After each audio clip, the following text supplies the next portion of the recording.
boy pa in rim hui chau lan ding ta kin in rak tua hallelujah boy pa min tu thang tha tu si ding lau man se Giêsu thong in meeting kan si kan rim sia man se Giêsu thong in rim hui kan si chiang lim lau man se Giêsu thong in mi chiao kan si hallelujah boy pa min tu thang tha se se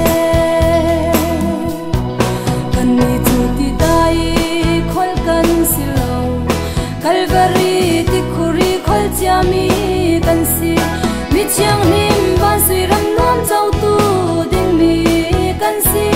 hallelujah boy pai min chu thang tha tu si ding lau man se Giêsu thong in mi ting kan si kan rim sia man se Giêsu thong